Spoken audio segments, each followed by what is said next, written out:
Hey everyone, welcome to the Council of Trent podcast. I'm your host, Catholic Answers apologist and speaker, Trent. It's 2022, and so I thought it'd be nice to start off the new year with a rebuttal. So this is a video that I had been looking forward to rebutting for a long time. I really wanted to respond to it, and I just hadn't found the right opportunity to do so. But I think we do have a good opportunity because I have a great guest who's going to join us on the show today to help us do that. His name is Michael Lofton. He's the host of the Reason and Theology show. And he has a background in the subject that we're going to be discussing today, which is Eastern Orthodoxy or the Orthodox Church. So the video we're going to talk about is from Father Josiah Trenham, and it's a video on an Orthodox perspective on Roman Catholicism. And so we're going to respond to some of the arguments and critiques that he gives against the Catholic faith. But Michael, why don't you say hi and let us know you have some background with Father Josiah and with Eastern Orthodoxy. Yeah, and by the way, thanks for having me back on the show. So I actually had Father Josiah on the show, I want to say 2 years ago. Really pleasant discussion. I really enjoyed having a conversation with him. I greatly admire him. I respect him. I definitely disagree with his perspective about Catholicism, which is going to be brought out in a little bit, obviously. But be that as it may, I still respect him. So I have had him on the show. So a little bit of background there. And as you noted, I do have a little bit of background also in Eastern Orthodoxy. I went to Eastern Orthodoxy for about 3 years before I returned to communion with Rome. All right.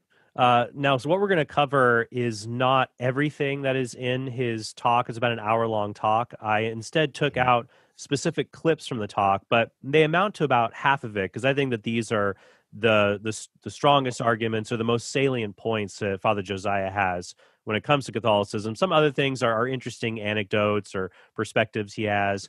A lot of the other things, though, are kind of complaints about Catholicism. And some of the complaints, I think Michael and I would say, yeah, you got a good point there. This particular liturgy or this particular priest or bishop isn't really measuring up.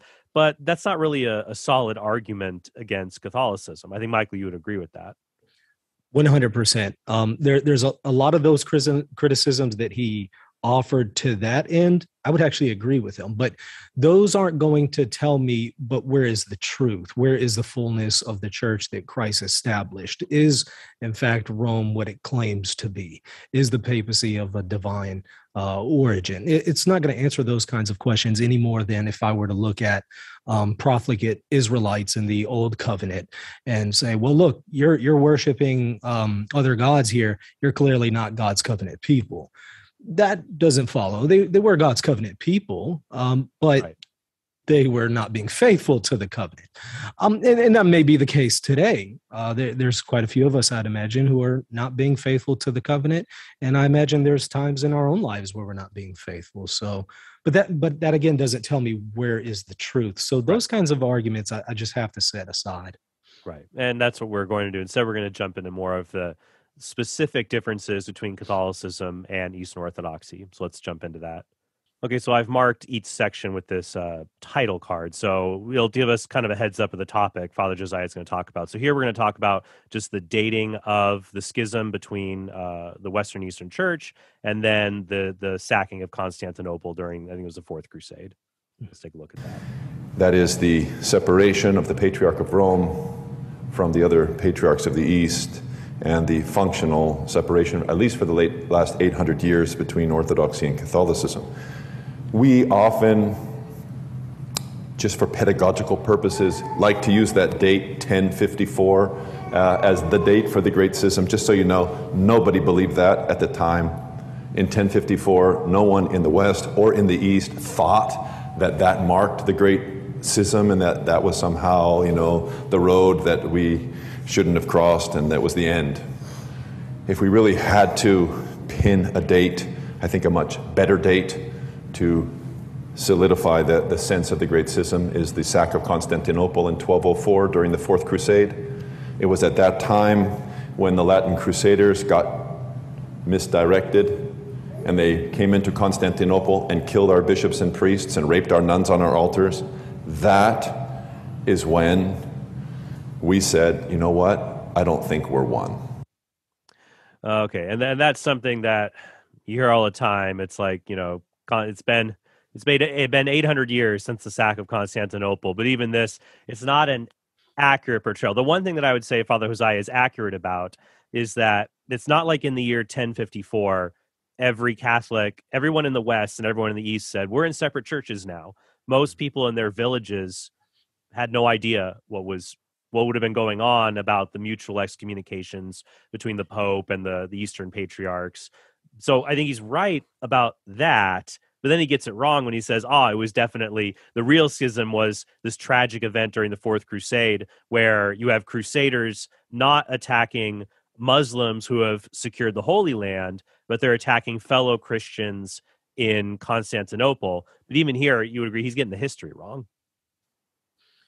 Yeah, I'd hate to quibble with him over dates here, but I do want to note that in 1089, Bishop Callistus Ware is an Eastern Orthodox priest. He notes in 1089, the emperor asks the Patriarch of Constantinople, why is it that, we aren't commemorating the bishop in our liturgy, the Bishop of Rome, that is, in our liturgy? And the synod noted that, there is somewhat of a de facto schism going on, not de jure, not a legal schism, but kind of in practice. So even as early as 1089, they knew something was wrong. Right. Although there had been some problems prior to 1054 as well. And of course, afterwards.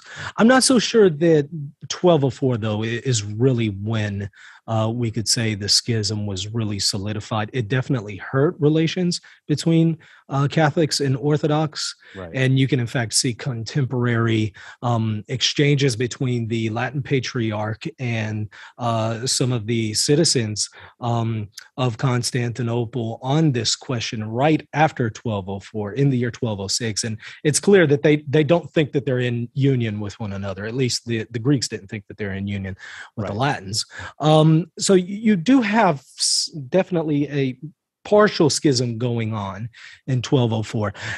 I'm of the opinion that really it's the repudiation of the Council of Florence that really solidified it. But Callistus Ware, again, a bishop in Eastern Orthodoxy, is going to rightly note that even after Florence, as late as the 1700s, you have communion taking place between some Catholics and some Orthodox, especially in the Middle East, sharing in the sacraments of confession, preachers going and preaching in each other's churches, ordinations from each other's bishops.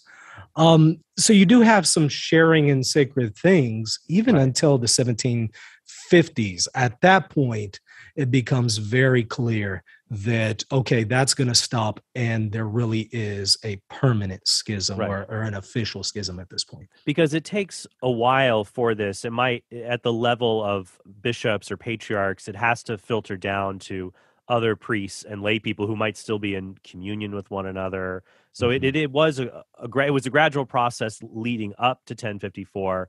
And then the effects from there are gradually felt outwards. Well, let's talk a little bit about well, and I agree with you that Florence, so for people who don't know, the Ecumenical Council of Florence was the attempted reunion council between East and West that didn't succeed. But that is, I think, where a lot of people might say, okay, we tried to bring this together, but there are still these theological divisions.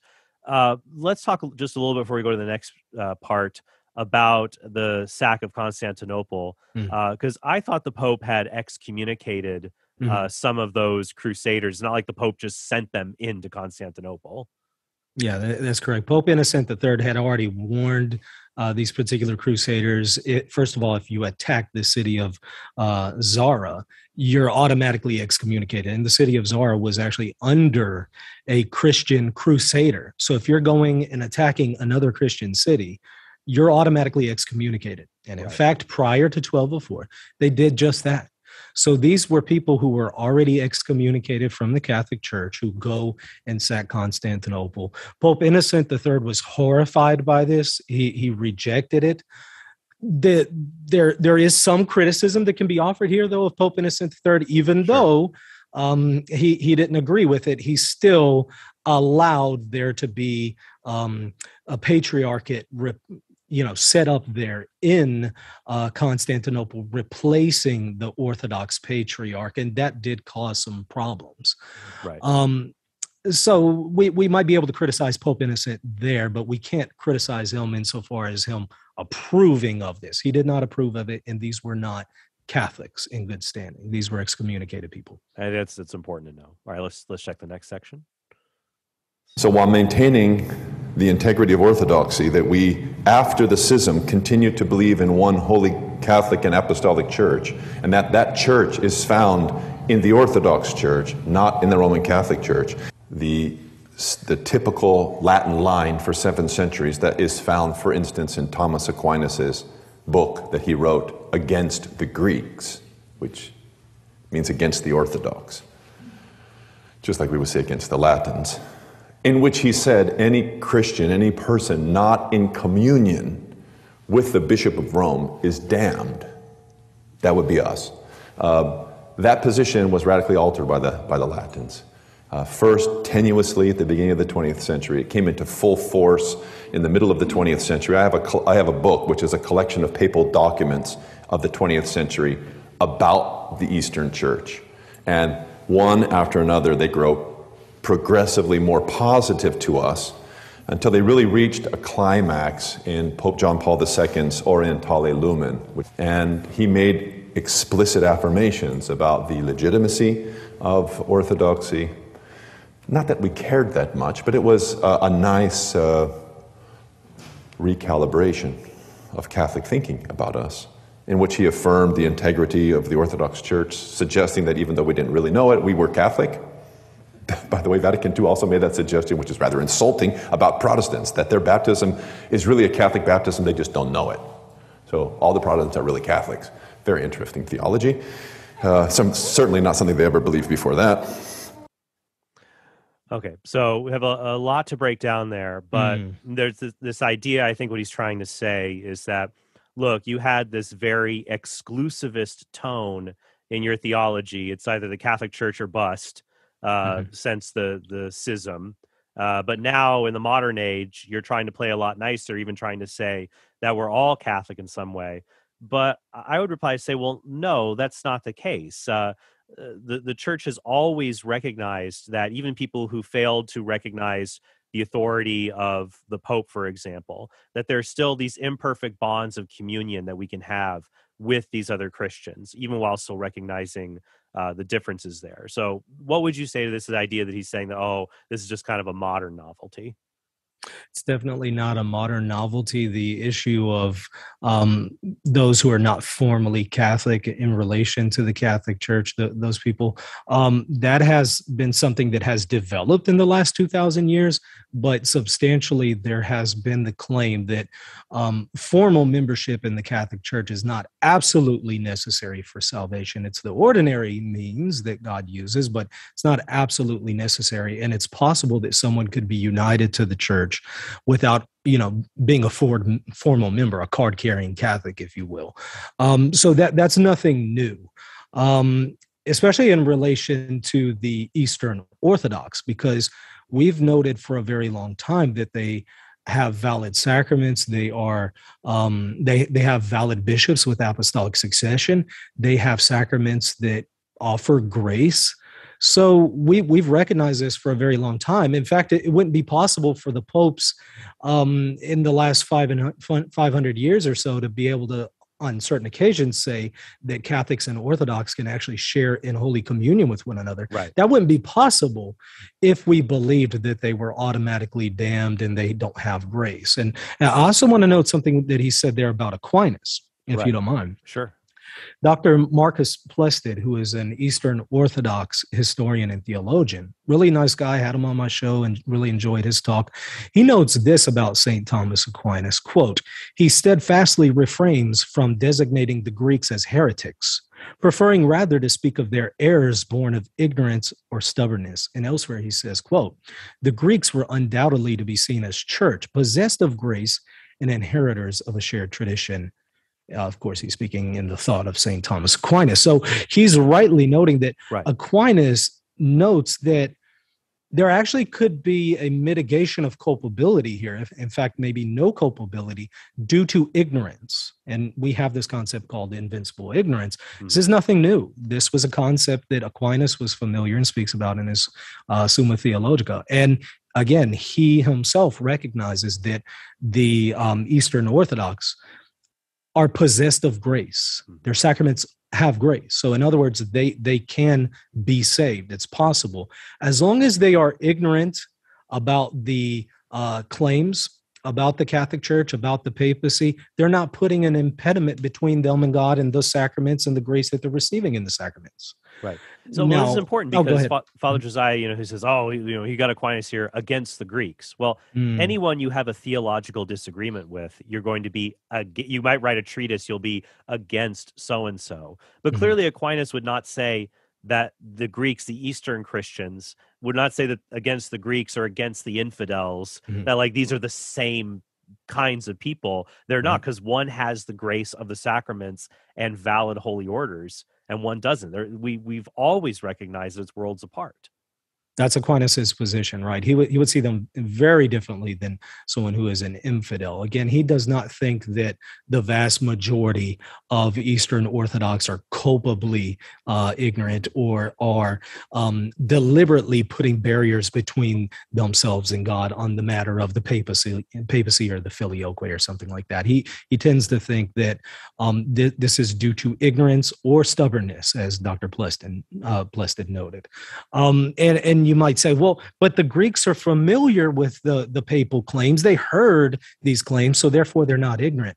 But we've long noted, our theologians and even popes have given approbation to this, we've long noted in the Catholic Church, right, that just simply hearing the claim of the Catholic Church isn't necessarily what makes you culpable. It's that the gospel and the truth has been presented to you in a convincing way, but you are choosing to reject the truth. That's not the case for the vast majority of Eastern Orthodox in Aquinas' day and today as well. So really there isn't a change here substantially. There is a shifting in attitude. There's definitely that. There's a shifting in tone and a shifting in attitude, but I wouldn't say that there's a major substantial change here on part of Catholics in the way that we perceive Eastern Orthodox. Right. All right. Here, the next part is the concern about the title. Should we call the Pope the Patriarch of the West?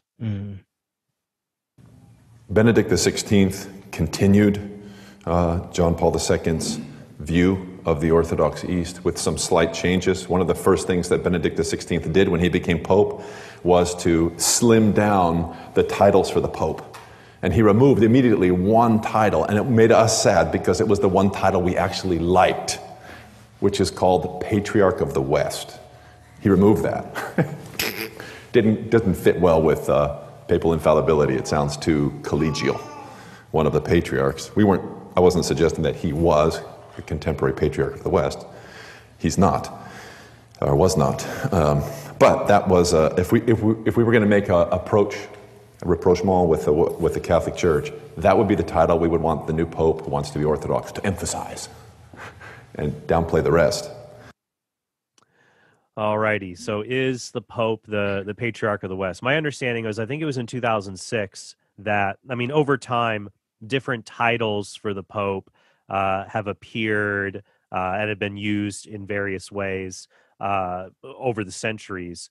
And this one was retired, I think, with a few others in 2006, primarily because it's unclear, especially since the term West means different things to different people. Like, are you talking about the Western Hemisphere or like Western culture?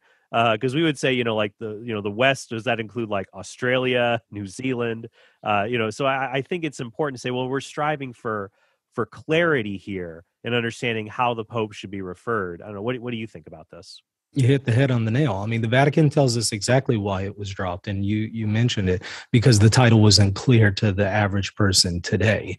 Now, you might disagree with this decision by the Pope. This is a prudential decision. Again, right. You might think that, well, I don't think that was the best idea. Okay, but that's why it was dropped, not because of what Father Josiah says, and that was because this doesn't fit well with papal infallibility or conciliarism.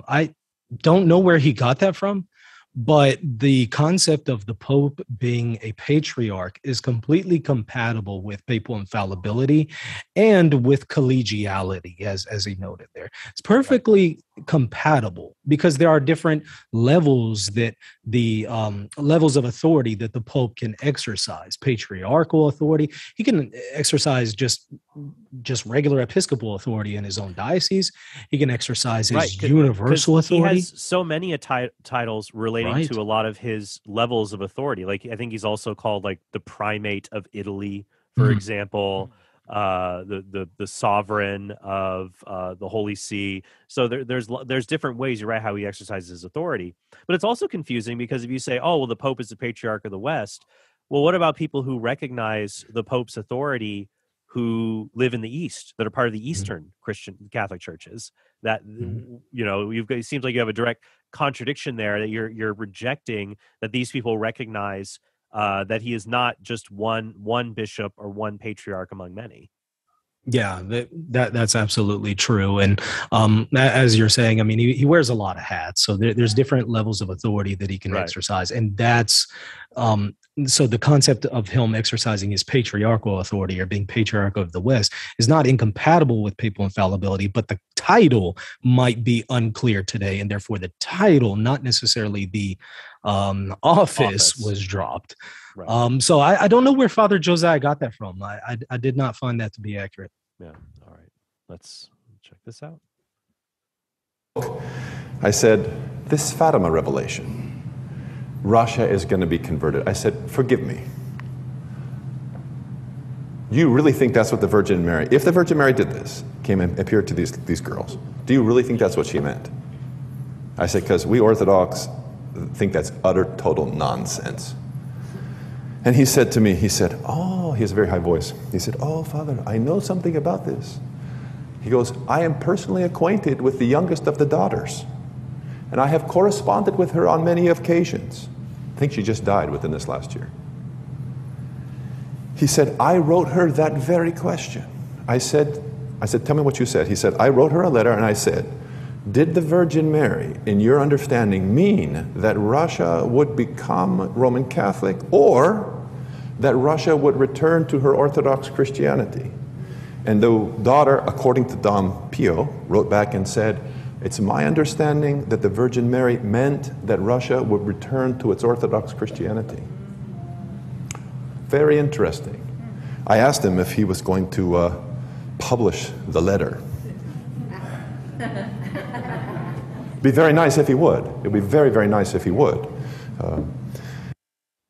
Okay, so this is something I think, and it's interesting when we talked earlier about how we view the Orthodox different than other non-Catholics. So, like when we talk about reaching out to the Orthodox, we talk about union, unification, reunion, rather than other terms like evangelization, which we'd use for non-Christians and frankly even for some Protestants who don't have the sacraments like we do, even though if it's not canonically proper, if it feels almost proper in some sense. But here we talk about union and what are things that can divide us. And I think one thing that can be difficult, honestly, is the difference in piety, like just how different pious practices in the West versus the East, that can almost feel like a culture shock. And things like certain Marian apparitions or Fatima, something that's very popular in the West, in the East, it might not be. It might be seen in a different light, especially this issue of Fatima, the conversion of Russia. So here, Father Josiah is talking about, he had a conversation with a Catholic. I don't remember exactly who, but talking, and the question is raised. And I think the question you and I need to address is, how should Eastern Orthodox look at the apparitions of Fatima and understanding the conversion of Russia and the place of the Russian Orthodox Church? So what would your response be? A lot of Orthodox see the apparition as demonic, and I do think that's problematic. But those who have more of a... But they're not bound to accept it. If they did come back to union with us, they wouldn't have to. Right. It's still hard. Yeah, now, of course, we do have some liturgical veneration of the Virgin here when in relation to this private revelation.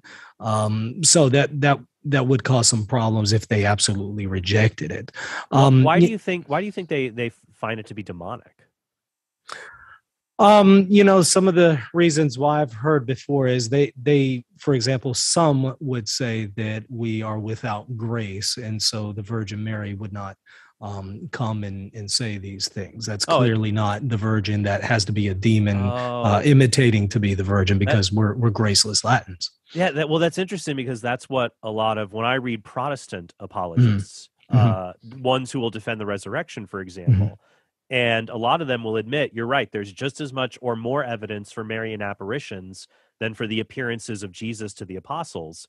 So like they'll admit, yeah, this did happen, but their theology, they can't accept it. So I guess it's hard that for a fair number of Orthodox, they would think that we are, because I guess that's what's hard for our listeners to wrap their heads around, that it seems like we are more understanding and willing to see a stronger bond between us and the Orthodox than many of the Orthodox are willing to see in reverse. Is that the case? Yes, because I do think that one of the main reasons is we have an objective way to identify true versus false propositions doctrinally. So we have a magisterium that is able to settle some of these issues. So we have an objective way of identifying, okay, well, could there be people out there that are not formally Catholic but are still related to the church, that are still perhaps imperfectly participating in the graces that are in the church? Whereas with Orthodoxy, there really isn't that objective magisterial mechanism to settle these questions. So it's kind of a free-for-all. Some are going to have a similar view to what you find in Catholicism. Some are going to have the grace spigot view that basically says outside of the formal bounds of Eastern Orthodoxy, there is no grace. Others are going to just say, well, outside of the visible bounds, we just don't know. You'll find a lot of different views out there. But for those who say that there is no grace outside of the visible bounds of Eastern Orthodoxy, they're generally going to be the ones who take that harsh tone when it comes to this prophecy. Okay. What do you think, those who might be more open as Orthodox, understanding Marian apparitions at Fatima, could they hold the view that what Fatima is talking about is related to just Russia just embracing the gospel or Christianity? Do you think that's a live option for them? It is an option, because I've spoken to Fatima scholars here. I've also looked at the information myself, and from the best that I can tell, it's a little uncertain what exactly was meant here by Russia would be converted. Are we just saying that they would be converted from atheism back to their Orthodox roots? That was one option that Father Josiah mentioned.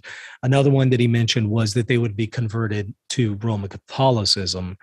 I don't think that that's what's being said, because that's definitely not even the case today with Eastern Catholics. They're not Roman Catholics in the sense that they're not Latin Catholics. They're in communion with Rome, and in that sense, Roman Catholics, but I think that's more of a misnomer. There's a third option here, and that is that they would return to their Orthodox roots, but then join communion with Rome. That's also a third possibility. You're able to hold to either three. Okay. All right, next up, we'll get to one of the major differences here, and that would be the filioque controversy. Filioque being the part of the creed, the Nicene Constantinople Creed, when we say the Holy Spirit proceeds from the Father and the Son. So let's listen to Father Josiah, and we'll break it down for everyone. First, you would find that the greatest, or what St. Photius called the crown of all evils, is the heresy in the Nicene Creed that was inserted by the Catholics, called the filioque. This erroneous teaching about the Holy Spirit, that the Holy Spirit proceeds from the Father filioque and from the Son, does tremendous violence to our teaching about God, and the consequences of that heresy are immense, It wasn't the simple fact that the Pope showed extreme arrogance in altering the one ecumenical creed of the Church that the fathers who articulated it said could not be changed even in a syllable. Filioque. That's 4 syllables. It wasn't just that. That was an issue, and that's a secondary issue. In fact, today, if you were using the typical 19th and 20th century priestly liturgical books, what we would call in English the Book of Needs, the Ephologion, where the priest would read the prayers for receiving converts from different faith traditions. If you open the page to how to receive converts from Roman Catholicism, the renunciations that are made focus on two things: the filioque and papal infallibility. Those are the two things that the priest is going to make sure in front of the whole community converts from Roman Catholicism are very clear about, and they publicly renounce. Filioque, as St. Photius said, was the crown of evils. It might have been raised as early as 767. Certainly in the Frankish kingdom of Charlemagne and following, the filioque was posited. By the time of St. Photius, councils were held in Constantinople condemning it as a heresy, even though so many Orthodox bishops and priests today do not have the courage or the conviction to maintain that filioque is a heresy.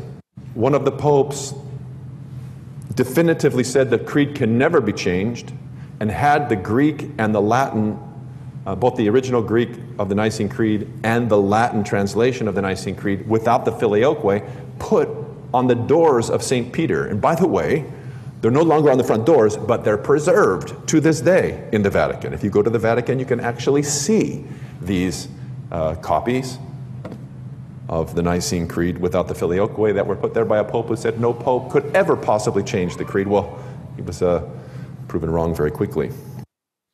All right, so we have two issues here. One would be the doctrine of the filioque, which is it theologically correct to say that the Holy Spirit proceeds from the Father and the Son?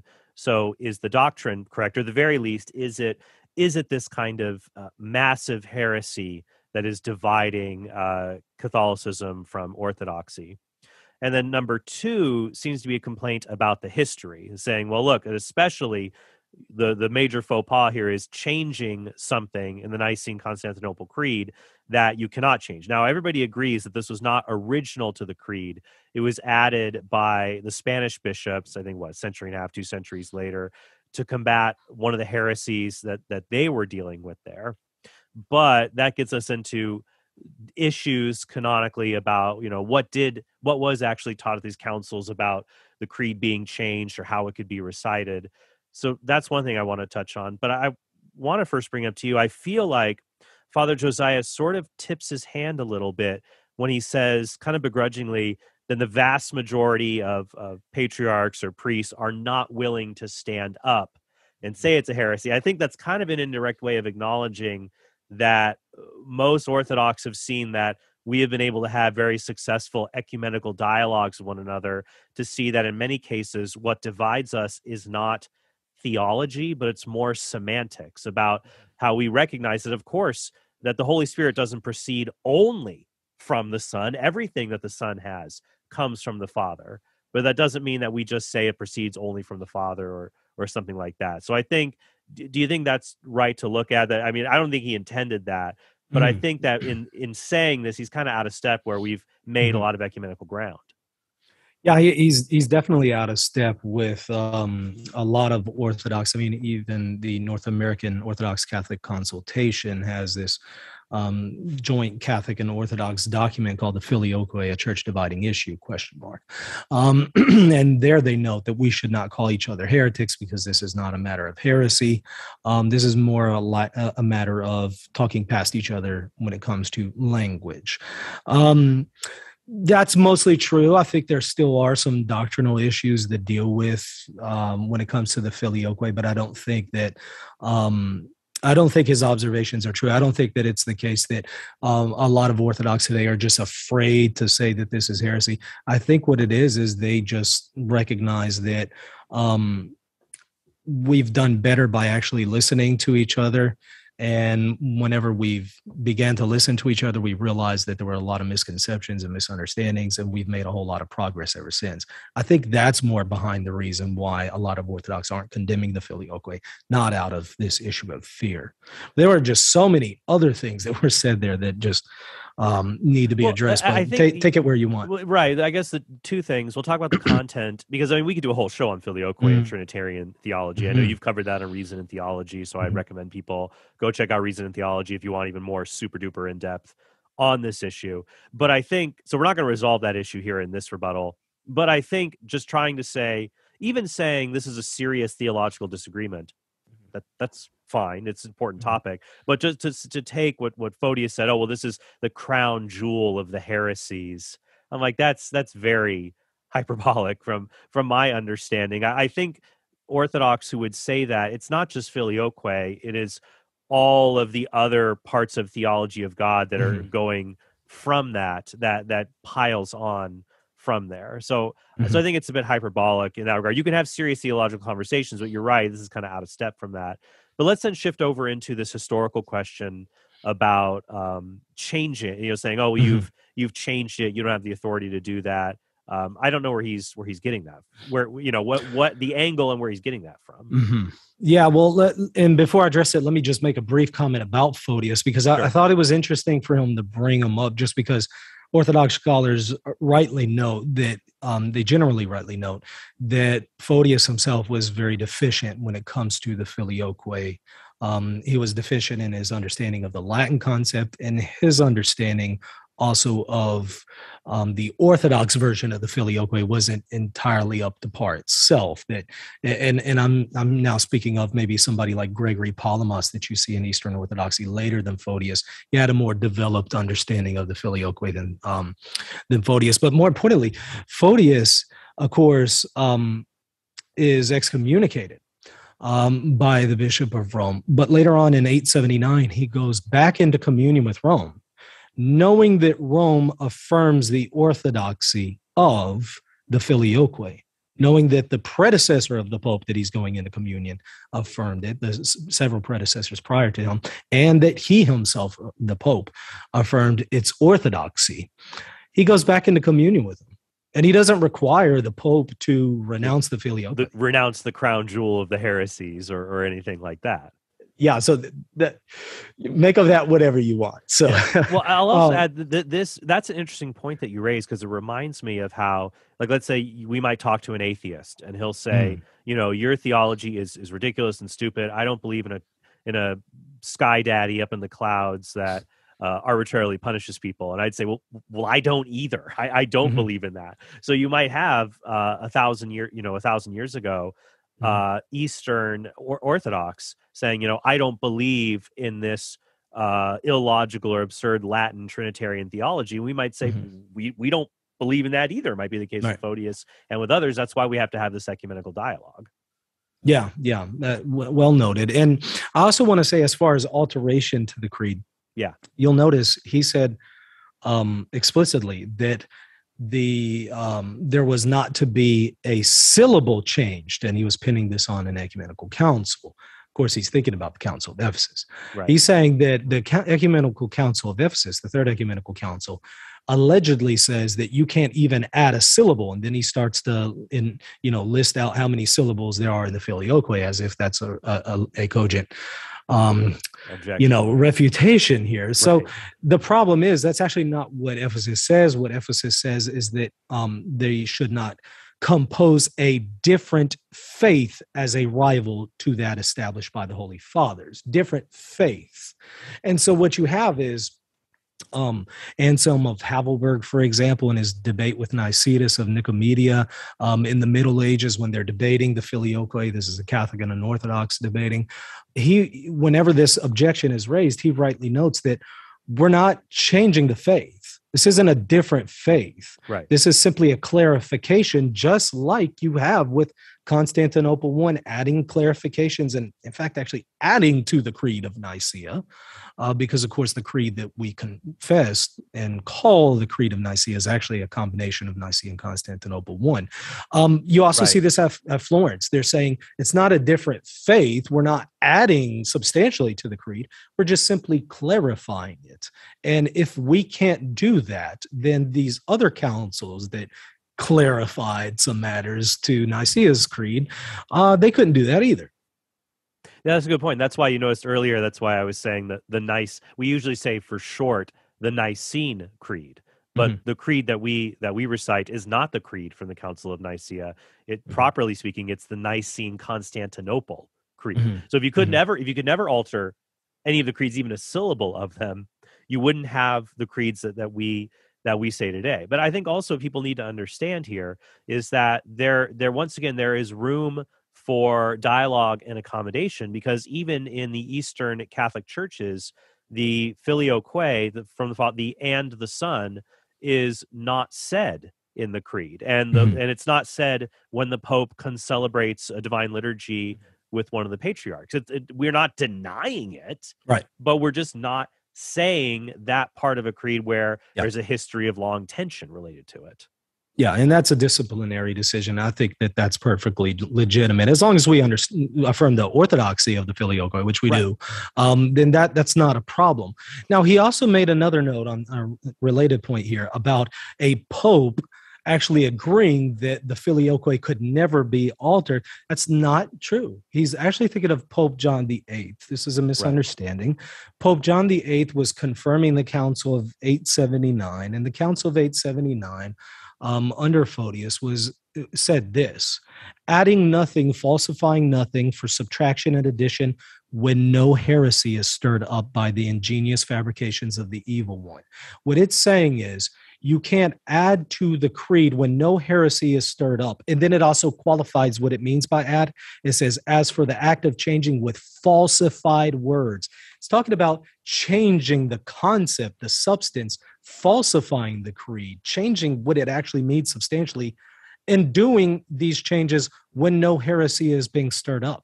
Now, of course, Catholics are going to rightly note heresy was stirred up. That's exactly why the filioque was put into the creed to begin with, is because there was a heresy stirred up from particular Arians, and this was actually to strengthen the deity of Christ in the creed. So the Pope actually did not say it could never under any circumstance be changed. He just simply agreed to when no heresy is stirred up and with falsified words.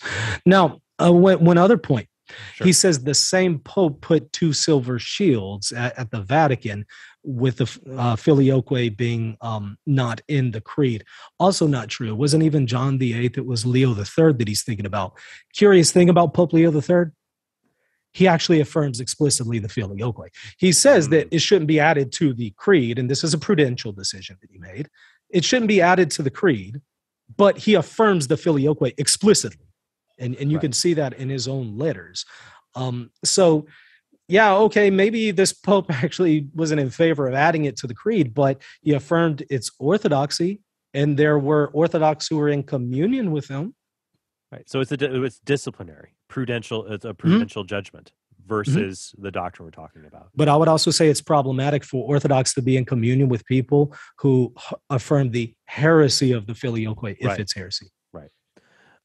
Let's move on to the next subject, another big, so we're getting into a lot of the big dividing territory here. We'll get into other issues that will seem relatively minor, but are still interesting to discuss. But I would say that the big ones that divide Catholic and Orthodox, filioque, though not as much as it once was, but a lot of this is going to really come down to the papacy. I mean, it always has been. So we'll talk now about the universal primacy of the Pope and his role in the church. Following that is the concept of universal primacy, the thought that has developed in the West, especially in Rome, that the Bishop of Rome is not just Peter's successor, but Peter's personal presence on the earth. It couldn't have helped that when Pope Leo I, the great saint, had his tome read at the Fourth Council in Chalcedon, all of those who were listening said, Peter has spoken through Leo. Forgive me, but I think that went to the Pope's heads because that became fundamental Catholic doctrine, that the Pope no longer was just the successor of Peter, but his personal presence, maintaining his authority. And therefore, over the second half of the first millennium, there grew ideas in the papacy that the Pope didn't have just jurisdiction over his area, but that he also could meddle in the affairs of the Eastern Patriarchs in Antioch and Constantinople, Alexandria, Jerusalem, and elsewhere. Not just as a last court of appeal, which is traditional, not just maintaining a primacy of honor, but asserting a universal jurisdiction, which has grown to such a height that today, in the Catholic Church, no bishop in any part of the Catholic world becomes a bishop except by the Pope's choice. That centrality of authority is something totally foreign to the Orthodox world. The idea that one bishop would determine all the bishops in all the rest of the world is just, forgive me, absolutely foul to the Orthodox mind. All right, so we have two issues here. One is the historical question on what was the role of the Bishop of Rome, his role in relation to the other patriarchs, the other bishops. Then the second one that's brought up here at the end is more of a question of discipline, which is concern about, well, how are people elevated to certain episcopates or patriarchates? Where should the control lie in various ways to who becomes a bishop or a metropolitan of certain areas? So we'll talk about that second. But first, talking here just about the role, the universal primacy of the Pope. What he mentioned about Leo's tome, this would be at the Council of Chalcedon in the middle of the 5th century, when Pope Leo's tome was read and everyone exclaims, "Peter has spoken through Leo." His reply, it reminds me of this Iglesia Ni Cristo preacher. This is essentially the Jehovah's Witnesses of the Pacific Islands. If you aren't familiar with them, Iglesia Ni Cristo, they deny the deity of Christ. They're like the Jehovah's Witnesses of Southeast Asia, Asian islands. And he did a debate with Carl Keating, the founder of Catholic Answers, about the deity of Christ. And Carl said, well, what about John 20:28? Thomas says to Jesus, "My Lord and my God." And this guy, Jose Ventilacion's got this big grin on his face. He says, "Thomas was wrong." Or there's people say like Thomas just blurted stuff out and didn't even know what he was saying. Now, of course, I'm not saying that what the Council Fathers utter at Chalcedon is on par with Scripture, but it kind of reminds you of that, like, oh, maybe they're getting a little carried away, and now the Pope's getting kind of carried away. I don't see how you can hold to that when there are consistent historical references to the Pope, and he's not. Well, I guess that's one thing, and then I'll get your second thought. It's weird. He talks about meddling, but I've always heard a lot of Orthodox, they'll add this disclaimer. Well, certainly the Bishop of Rome was a court of final appeal, but he doesn't have universal primacy. To me, that sounds like that you're trying to talk and have it both ways with the historical evidence. Does that make sense? It does. Let me first deal with the initial part where he was speaking about Peter's personal presence. He says that, Leo hears what Chalcedon says and it just goes to his head. Well, first of all, Pope Leo is a saint in the Orthodox Church, so I'm not sure that was the best thing to say. But putting that to the side, that's definitely not the case, because prior to 451, the Council of Chalcedon, Pope Leo already thought his tome was definitive, which is one of the reasons why we say that's one of the examples of an ex cathedra teaching, the tome of Leo. He already thought that his teaching settled the matter for the universal church. He wasn't listening to the Chalcedonian fathers and, they're speaking well of me. Well, now that's going to my head. No. He already thought that he had this supremacy even prior to. And also their acclamation is not simply because, wow, this is a really great tome we're hearing. Mm-hmm. Way to go. It's, a recognition of authority speaking in a definitive way. Yeah, the Petrine authority. And of course, what he's saying is, well, prior to Leo, nobody really thought that Peter exercises a personal presence in his successors. That's odd because the Council of Ephesus says exactly that in session 3. Here you have Philip, the papal legate, who is the representative of the Pope who speaks on his behalf at the council, because of course the Pope's not present at the council. Here's what he says before the council fathers at Ephesus, which they accept. They don't reject this. He says, no one can doubt, yes, it is known unto all ages, this St. Peter, the prince of the apostle, the pillar of the faith and ground of the church, has received the keys of the kingdom from our Lord Jesus Christ. That is, the power of forgiving and retaining sins was given to him. Up to this present time, lives and exercises judgment in the persons of his successors. There's a lot going on here, but he's clearly taking the passages from the New Testament, applying it to the successors of Peter, and specifically saying that it is Pope Celestine. He actually says that a little bit later in the council. If you're curious, well, who are these successors? He explicitly says it's Pope Celestine and the bishops of Rome. And he says that Peter lives and exercises judgment in his successors. That's Peter's personal presence. And that is proclaimed at the Council of Ephesus, and they accept it, which is why you'll find educated Orthodox scholars like Schneemann, they'll read the councils, because this isn't just Ephesus. This is also Chalcedon and the Sixth Council, Seventh Council.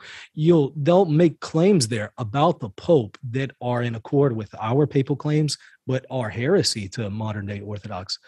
That's why these Orthodox scholars will say, look, the papal claims were openly proclaimed at these ecumenical councils, and the fathers did seemingly give approval to it, but, they didn't really mean it. And then he goes to try to explain it away.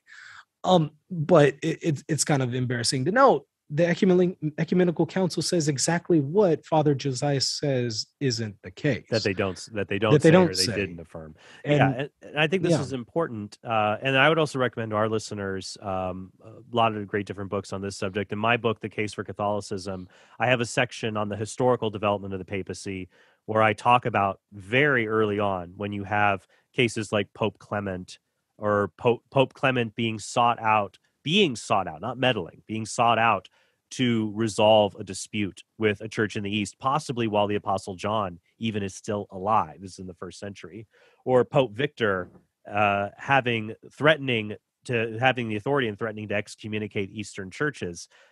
To me, I don't see that. I mean, we once again could do a whole show on all these topics on that historical evidence, but I don't think it's just a primacy of honor. It's not just a first among equals when you look at the historical evidence. It's more than that. Pope Leo himself, since we're talking about Pope Leo, is a good example, because he meddled or interfered in the affairs, if you will, of the Orthodox, especially in the See of Constantinople, liturgically, juridically, and doctrinally. Specific examples can be given for each one of those.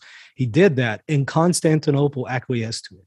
They recognized that he had the authority to do that. In fact, Leo annuls a canon from the Council of Chalcedon with his authority of St. Peter, and Constantinople bows to it.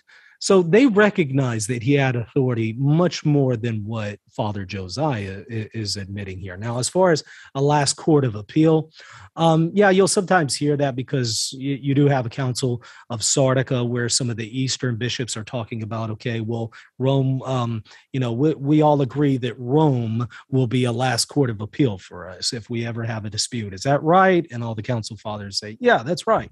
Well, there's no problem with that appellate structure. That's compatible with the papal claims. There's no problem there. But is that all that the Pope really was? Right. In relation to the East, he's just this kind of appellate court? No, because, for example, again, talking about Pope Celestine that we were mentioning prior to Pope Leo, when Cyril of Alexandria, the Patriarch of Alexandria, writes to Pope Celestine asking Pope Celestine to condemn and excommunicate from the Universal Church the Patriarch of Constantinople, who was Nestorius at the time. Right. Whenever he did this, there was no intermediate judgment that was made, and now an appeal has been lodged. No, Cyril just goes straight to the Pope.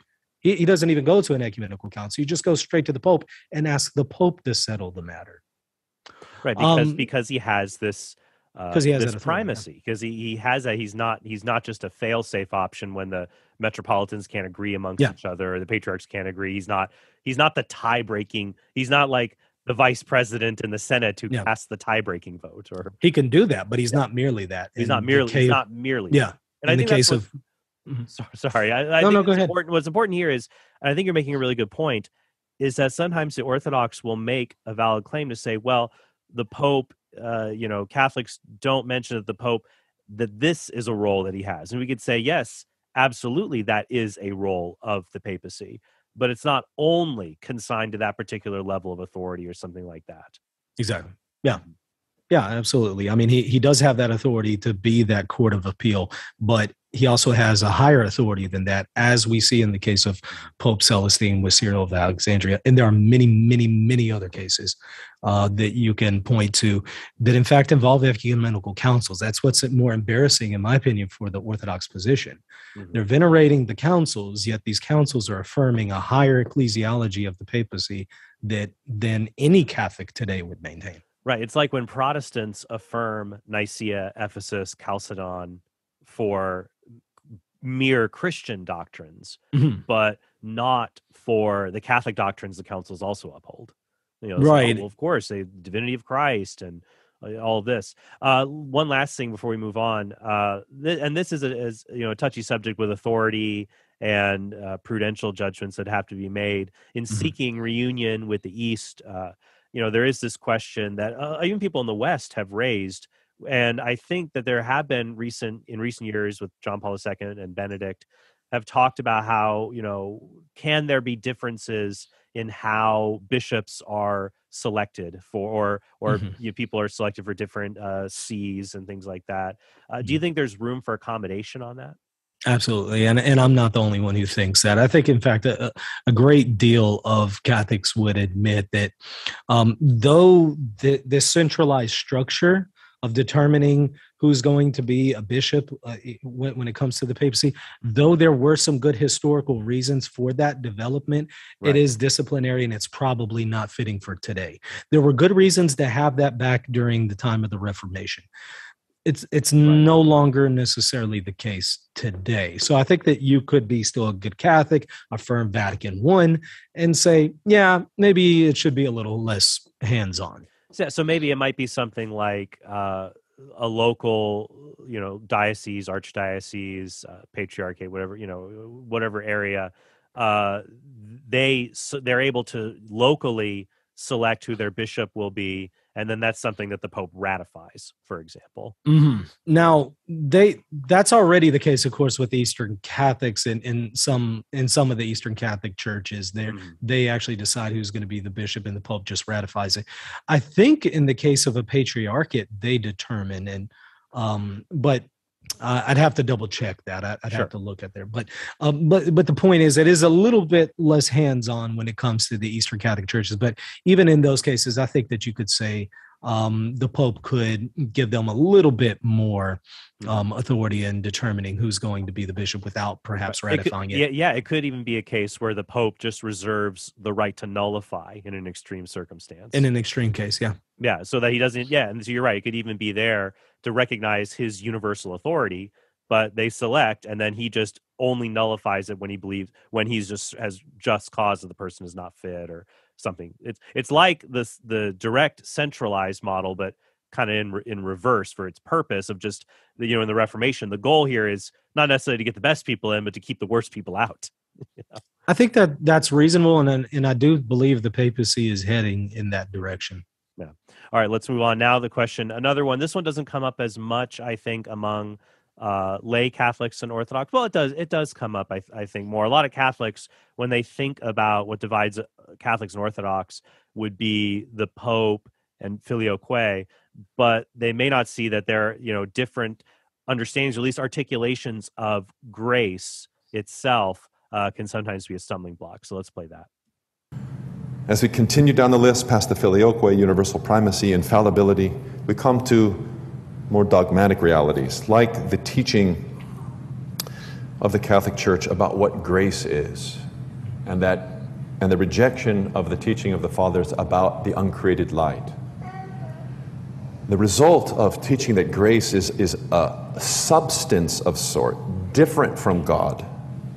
You end up with a denial of the traditional Orthodox practice of hesychasm, or the use of pure prayer in which you can have communion with God directly and see the uncreated light. This is, of course, the drive of our leaders, is to be with God and to have the experience of Mount Tabor in their life, to know Him and to commune with His light.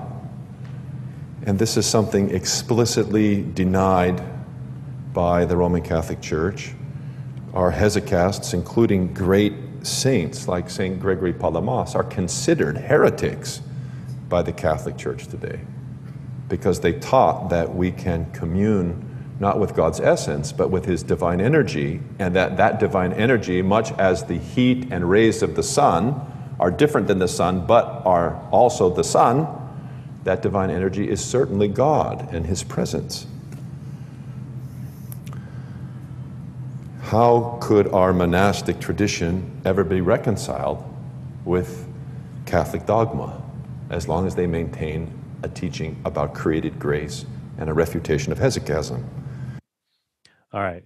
I am certainly no expert in Eastern monasticism and mysticism. And I think a lot of people listening to the discussion about the Tabor light and uncreated grace, it might be unfamiliar to them. The one thing that really perked my ears was his claim that in the Catholic Church, St. Gregory of Palamas is just a heretic, full stop. And I think that's a gross oversimplification. I know there was a time when his books had to be removed from the Catholic library, from the libraries, not deemed safe to read. But when you read modern theologians, they talk about a revival of the thought of St. Gregory of Palamas. So that's the one thing that I noticed. But I would be interested to hear your thoughts. That it seems to me, at least from the outset, this seems like a concern blowing out of proportion of where this happens also with Protestants as well, that Catholic theology has firm boundaries, but it also has degrees of latitude on different theological questions to articulate different things related to them. I don't know if that might apply in this case or not. It does apply, because the debate that takes place here between Palamism is with Thomism, right? And which is not identical to Catholicism. I think that's where the problem lies. Yeah, the Catholic Church allows for you to take a different position than the Thomist perspective on this issue. Perhaps you could take the Scotist position. You could also, as a Catholic in good standing, take the Palamite position. The reason why is Eastern Catholics have on their liturgical calendar St. Gregory Palamas as a saint. Right. They venerate him, and they're Catholics in full communion. And Rome has approved this veneration for Eastern Catholics. So it's Rome giving this implicit canonization to Palamas. So he's not considered a heretic. In fact, he's considered a saint among some of our Catholic churches. I don't think that he could legitimately be called a heretic because of that. But again, more importantly, his view, his understanding here of hesychasm and what we call Palamism is actually something a Catholic could maintain instead of the Thomist view, or instead of the Scotist view, which is kind of a bridge between the Thomist view and Palamism without having to get into all of the details. Point is, he's wrong here. You could accept the hesychastic view. You can accept Palamas as a saint and be in perfectly good standing in the Catholic Church. I also have some comments I could offer about uncreated grace versus created grace, if you want me to go into it. Well, we still have a lot to move through, but it is important. So if we want a brief primer on the difference and how I might resolve it, well, why not? My last rebuttal video was nearly 3 hours long, and this is important stuff. So yeah, let's have a brief primer on it. I would just briefly say that he is misunderstanding things. We are not saying that grace is created, in the sense that he understands it, because what he's saying is, well, that makes God created. No, in fact, here's what Father John Hardon, a Roman Catholic, says about uncreated versus created grace. He speaks of created grace as basically our experience that we have with God is something that happens in time. I mean, we become a new creature in Christ in time. I haven't existed for all eternity. I'm not a new creature in Christ in eternity past. That happened at my baptism. That's something that happened in time. And insofar as my experience with God has happened in time, we can speak of created grace. But the grace that I'm receiving is uncreated because it's God himself. Father Hardin says, but the gift that is conferred on a creature in these acts is uncreated. So the gift is uncreated. God's uncreated. But my experience of that gift is something that's created. That's what we're talking about when we speak of created grace. This is just a very, very basic misunderstanding that could have been dispelled very quickly. Right. In my Distinctions. Yeah. That's the key that always has to be made. And I think that this can happen. This especially when we're engaging with Orthodox or even other Protestants, to know that there are schools of thought within Catholicism. We're the universal church, not just universal in culture, but we're also universal. Like, think about the relationship between foreknowledge and free will. Like the Thomists and Molinists will have a different view, and there's even other views beyond Thomism and Molinism that don't get talked about a lot. So, I mean, the church does, allows this diversity as long as you stay within the guardrails of Orthodoxy, and that's why we need to have these conversations to show, hey, you might disagree with not the Catholic Church, but one school of Catholic thought.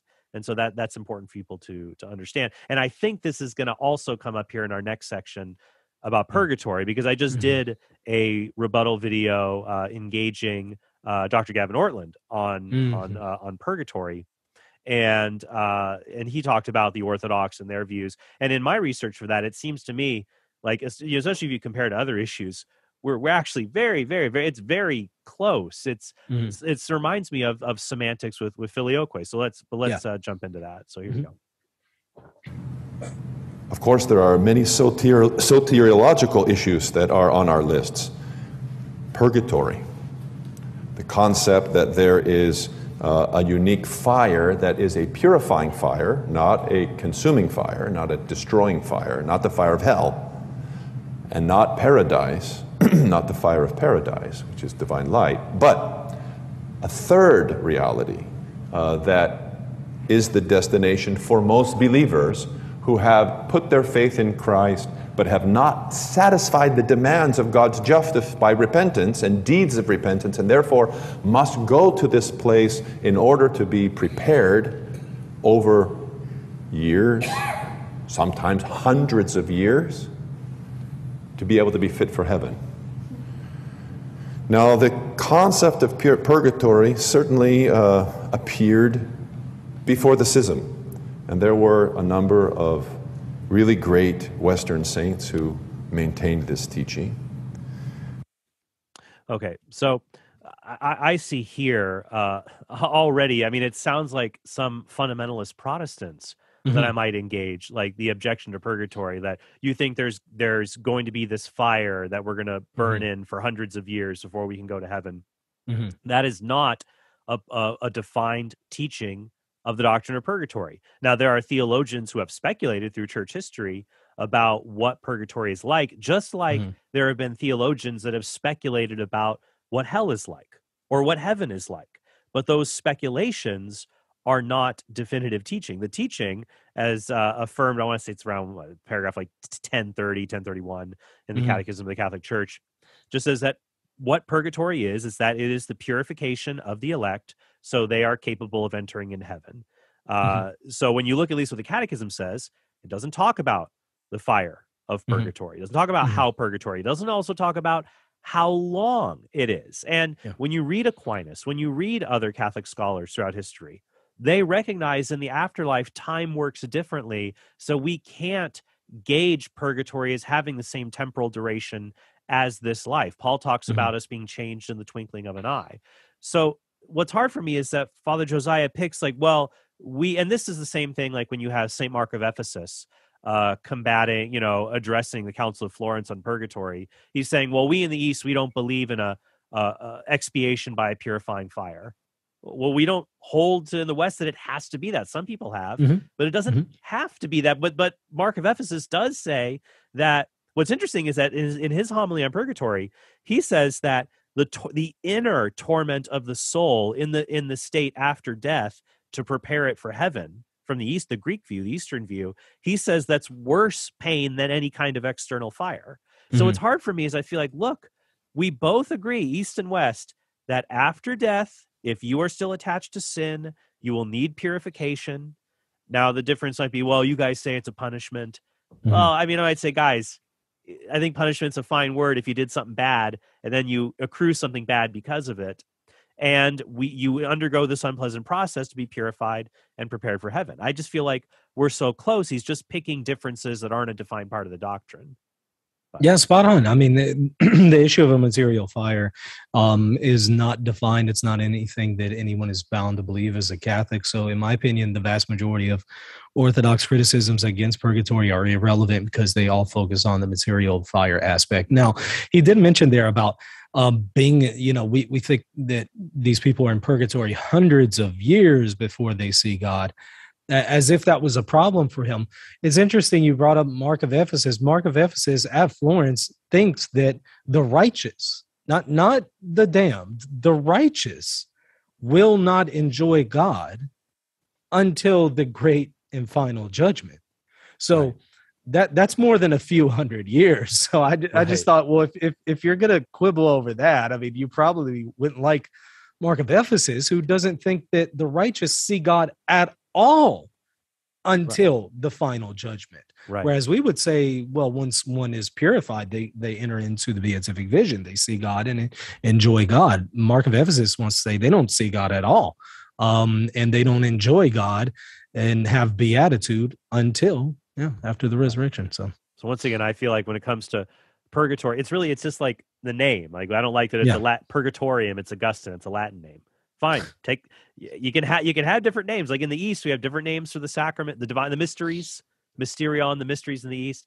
That's what's great about a universal church. You can have your own terms as long as we stay within the guardrails of Orthodoxy. But I think this will go a little bit further into it, that I think what in the East they might be concerned about, the punishment aspect of purgatory, which I still think can be reconciled with the idea of a purification model, is this idea of the church's authority to remit the temporal punishment related to sin, and the indulgences and things like that. So, but it exploded in the Middle Ages in the West and became the structure for a whole approach to relations between the clergy and the laity, in which the clergy marketed indulgences and raised lots of money on the concept that this money would go to help people who you loved in purgatory so that they could get out. Martin Luther was very wise in his 95 Theses to address right away the concept that if the Pope actually has authority to limit or absolutely exculpate any deceased person's time in purgatory, then why doesn't he just do it out of love right now without money? Anyway, it was a great point. Our defender of orthodoxy, St. Mark of Ephesus, who was at the attempted reunion council of Ferrara, Florence in 1438, left the church 4 beautiful homilies against purgatory, where the Orthodox teaching is very clearly laid out with regards to this.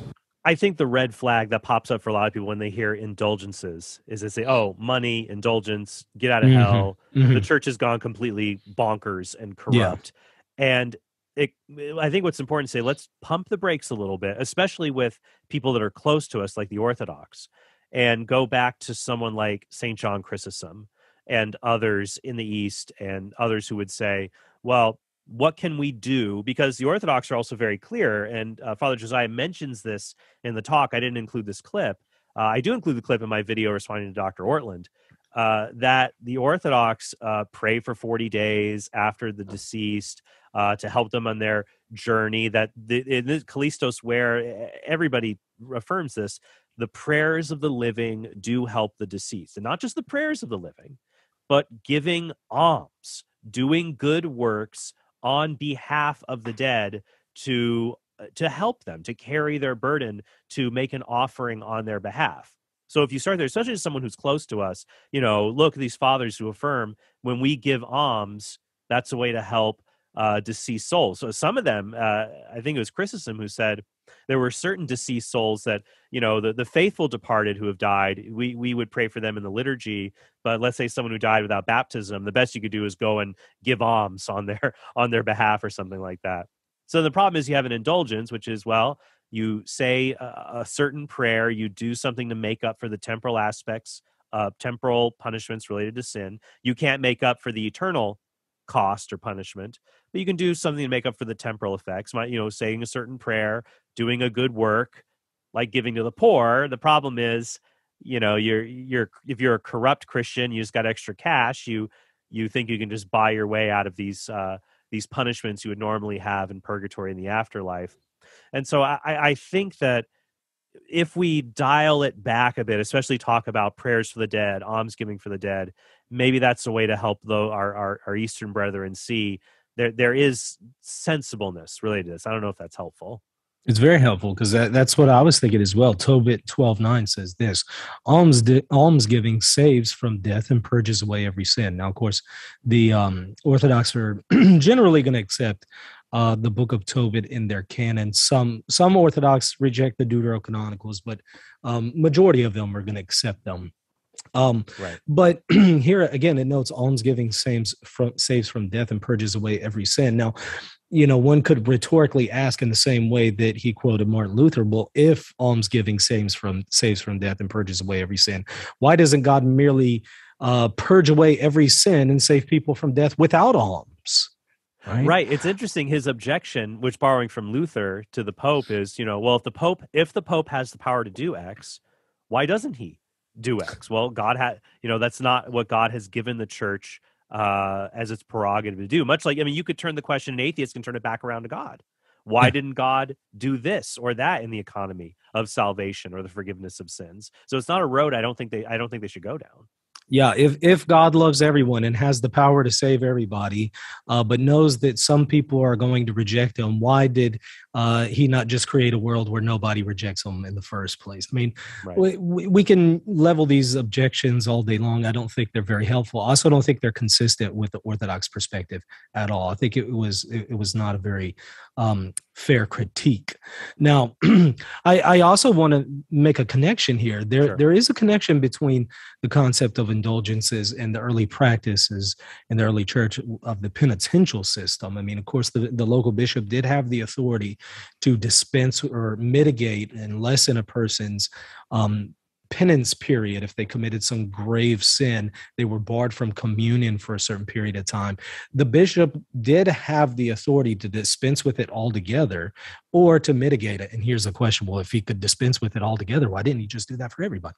Well, anyways, But that's also helpful because you're saying, look, if the Orthodox will admit that the bishops in the early church had the ability to remit temporal punishment for sin before death, why wouldn't they have that same authority after death? If we're in Christ, Christ has conquered death.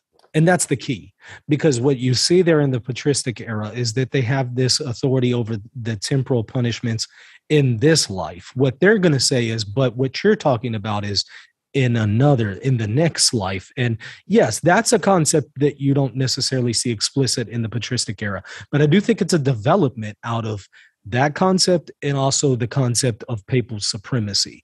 When you put those together, it does naturally develop into this concept. So I do think it's legitimate, but I'm willing to concede there is some development here. I'm not saying indulgences are 100% seen in the way that they're seen in the medieval ages there in the patristic era. Sure. All right. Now moving on, we'll talk about Mary, or as we'd say in the East, the Theotokos, the God bearer. And this is hard here. A lot of people say, "Oh, Orthodox and Catholics are so far apart on Mary. I say, well, are we really? I think once again, it's going to be a vocabulary issue, and especially with the Immaculate Conception, it's going to be piggybacking the vocabulary issue related to original sin. So let's take a look. The Immaculate Conception, which was articulated by the Catholic Church, that the Virgin Mary was conceived in a way unlike the rest of us, and that she actually was free of original sin or ancestral sin. This is not a cause of her holiness. We think that that's actually an insult, because if the Virgin Mary was not dealing with the same inheritance of death and corruption and bentness that we all have as sinners, which we can't help but pass on to our progeny, which is why we bring them to baptism as children, so that they can be communicated with life. If she didn't face the same liabilities, then her greatness isn't that great. It actually steals from her. But if in fact, as the Church says, she was conceived, unlike her son, she was conceived the way that we have been conceived, and yet still was as pure and exceedingly holy as she was, this leads us to hymn her, to praise her, and to view her as a very tangible model for us. Another interesting part here, and this was a clip, maybe I almost should have probably included the clip, because in the other clip I showed in a previous video where Father Josiah talks about purgatory, he says, I don't believe in purgatory, but there is a trial period after death that's very difficult for sinners to undergo unless you're the Virgin Mary. So there is an understanding of Mary's unique holiness. And maybe you can help me see if there's like certain variety of views on how to understand the Blessed Mother in Orthodoxy. But it kind of reminds me a little bit of just like some of the disputes about not original sin, but about whether Mary was immaculately conceived that you might have seen in the Middle Ages, for example. So what's hard is here, I feel like the one point that he brought up, I worry it's going to cut against him. Mary's not so great if she doesn't have this corrupted aspect of human nature that she's struggling against. Well, what about people who say that about Jesus, that he's not that great if he doesn't have this same sort of concupiscence or something like that? I feel like it kind of undercuts him a little bit. But what would you say to these points? I do think that's inconsistent. I think part of the reason why he has this objection is he's identifying original sin as death. And what he basically wants to say is, look, if the Virgin is immaculately conceived and doesn't have original sin, then she wasn't subject to any of the effects of the fall. That does not logically follow. In fact, it is the Catholic view. You can also see this in the well-known theologian Ludwig Ott in his Fundamentals of Catholic Dogma. It is the case that you can believe the Virgin Mary, number one, died. So you will find our resources that say that she was subject to sickness and things like death. So we can go ahead and dispense with that misconception. And then as far as the bentness, struggling against bentness, Ott notes that it is a free opinion. This is just in the realm of opinion. You can take it or leave it. In the Catholic Church, you can maintain that the Virgin did fight against concupiscence, that she would have had it, but that she fought against it and she never gave into it. She never assented to it. That's a Catholic position that you can maintain, and that immediately dispels the objections that we heard from Father Josiah. And more importantly, the thrust of what we're saying with the Immaculate Conception is something I think that, frankly, the Orthodox have to maintain. And that is, what we're effectively saying is, there was never a period in time where if she were to die in that moment, she would be cut off from God and would be in hell. There was never a time she was cut off from God's fellowship from the moment of her creation. She was always in covenant with him, always in communion with him. I don't know any Orthodox that would say, well, at this point, prior to the Annunciation and prior to that purification, well, if she had died at the moment, she would have gone to hell. I don't know any Orthodox who maintains that. Right. So I think substantially, whether an Orthodox recognizes it or not, I think they believe the Immaculate Conception. They just have a misunderstanding what we mean by it. Yeah, so this goes back to what the church teaches and what the church allows people to believe, diversity to believe. So I would say the majority view, at least especially in the West, is that Mary was assumed alive, body and soul, in heaven. In the East, though, you have the Dormition and the Assumption. You have views that Mary dies and then is assumed body and soul into heaven. But when Pope Pius XII defined the bodily assumption, he just said at the end of the course of her earthly life. There's nothing in the dogmatic definition of the bodily assumption of Mary that she died and she was assumed. So you're free to believe that. And you're right, this objection, oh, well, if unless she was subject to original sin, she couldn't be subject to its effects like death. That's not true. Jesus was, of course, conceived without original sin, and he died on the cross. He was subject to death as well. It's not like he was now suddenly invulnerable and could not be killed or had a body that could not suffer damage of any kind. So yeah, I think that we'll chalk this one up to focusing on maybe certain opinions or schools of thought that Father Josiah or Orthodox disagree with. But I love the example that you gave up. Look, if you deny the Immaculate Conception, you're saying Mary wasn't full of grace at some points of her life and if she had died, she would have been apart from God, which is counterintuitive. Now, some of the more of the things we're going to get into, I think, are technical issues. They're minor issues, so we'll go through them.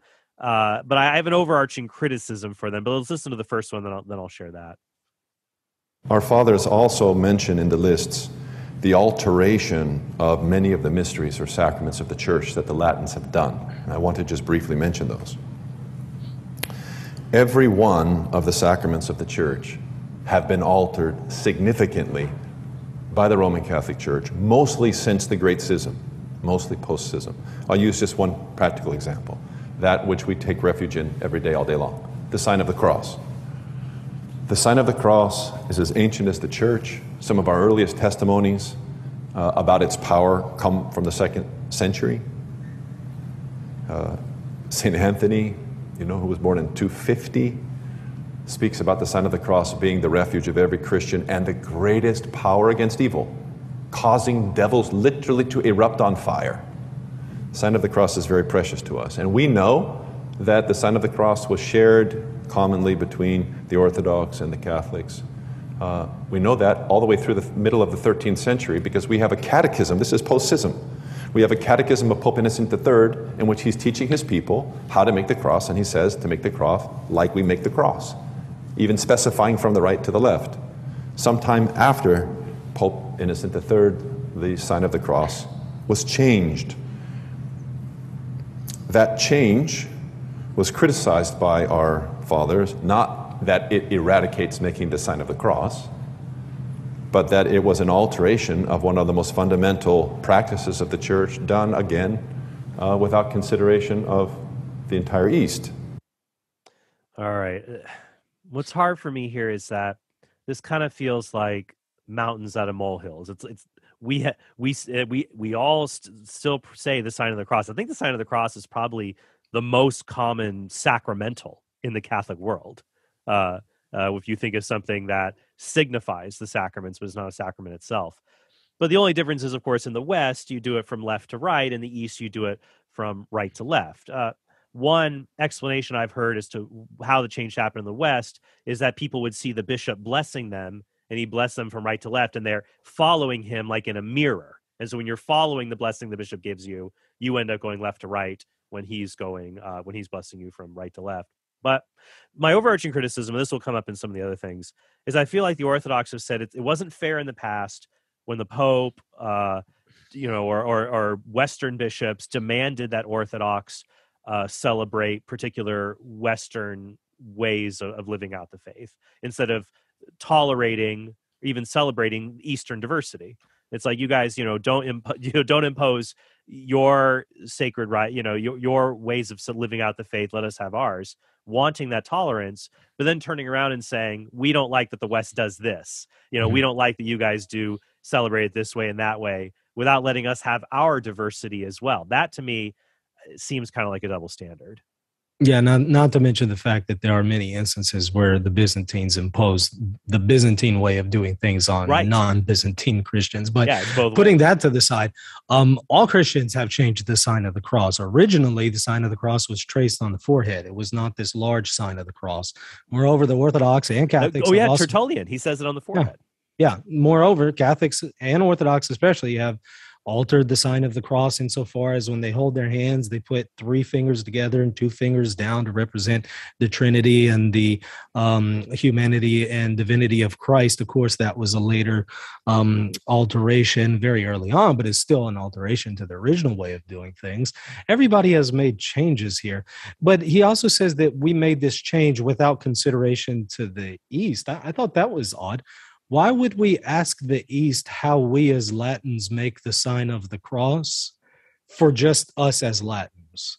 If we're not saying, hey, you guys have to do this, we're just making a change. It's like saying, I have to ask my neighbor if I can rearrange my bedroom. Why would I ask my neighbor? I just need to know if Right. Imagine if we made the reverse and we were all bent out of shape, that in the East, they do it right to left and didn't ask us permit. If that was the complaint we made, Father Josiah would lose his head at the idea that we were so insufferably proud that they need permission from us for how to make the sign of the cross or something like that. Let's continue with another one. So now we've moved away from the major dogmatic issues, but it still comes up. They're important to people. Let's talk about baptism. Baptism has been changed both in its form and in its formula. So no longer, as is witnessed in the first millennium of the Church, do the Latins baptize by trine, immersion, and immersion, as the apostles taught us to do, baptizing in the name of the Father and of the Son and of the Holy Spirit. By the end of the first millennium, Catholics were baptizing with one immersion, which very much scared our bishops because that was an Arian practice. But in the Middle Ages, in the scholastic period, even single immersion dropped off from Catholic practice, which is almost universally not done today in the Catholic world, where baptisms are done by pouring, which is a negation of the very word baptizo itself, which means to immerse. And besides the form, the formula also was changed from the passive, the servant of God is baptized, to the active, I baptize thee in the name of the Father, Son, and Holy Spirit. And we are not happy with that change and think that it is communicating exactly the wrong thing, placing the locus of the authority to baptize in the priest instead of the priest being the agent of the Holy Spirit to do that. St. John Chrysostom fought that as early as the 4th century. So this was not unheard of, but it certainly wasn't the Latin practice until the schism. All right. So my first thoughts that jump out at me, my first thought is Father Josiah sounds a lot like a Baptist or some Oneness Pentecostal, like I'm listening to do a rebuttal, saying, well, baptism has to be immersed because the word baptize means immerse. But that's a fallacy, the etymological fallacy. The meaning of the word's parts doesn't mean the meaning of the word as a whole, because the word baptizo is used in the New Testament to talk about the washing of hands without necessarily referring to the immersion of the entire body. So what's hard for me here is that I guess there's 2 things. One, that he has the concern it has to be full immersion, but the New Testament never says that. The Didache, essentially the first century catechism, gives multiple methods for how to baptize. It doesn't say that. It doesn't also give us that there's a definitive, the formula is just in the name of the Father and Son and the Holy Spirit. The definitive part of the formula is not the agent itself. So I feel like he's stretching the secondary aspects of celebrating the sacrament as if they were the primary elements that have to be followed for its validity. Because even when even in the catechism and in RCIA manuals, it says, immersion, we in the West recognize that is the fullest form of the sacrament. We fully recognize it, even if we see that the others, sprinkling, pouring, that they're valid. But I think it's, falsely prioritizing these secondary elements. What do you think? I would agree with you. And I would also say I wish the Orthodox were consistent here, because there are Orthodox that partially immerse. They don't fully immerse some infants. Some do, some don't. So I think there's some inconsistency there. And as you noted, baptizo doesn't necessarily mean immerse. Sometimes it could mean immerse. Sometimes it means dip, partially, right, not fully. That's a good point you raised, though, about the infants, because like I remember we had our infant, he was fully baptized. But if you made that like a universal regulation, you have to fully immerse 3 times. There's a lot of priests that feel super uncomfortable fully immersing an infant, and you'd have a lot of hesitation about baptism. And you never want to have something like that. The point of baptism, to me, when you see in sacramental theology and canon law, is that there are as wide parameters as possible, at least for its validity, because it's the door to the sacraments, and you want as many people as possible baptized, so you remove as few obstacles to baptism.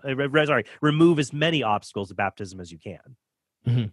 You know, and just a point of fact, when I was Orthodox, my second son was baptized Orthodox, and again, he was partially immersed because of that very fear that you mentioned there at the beginning.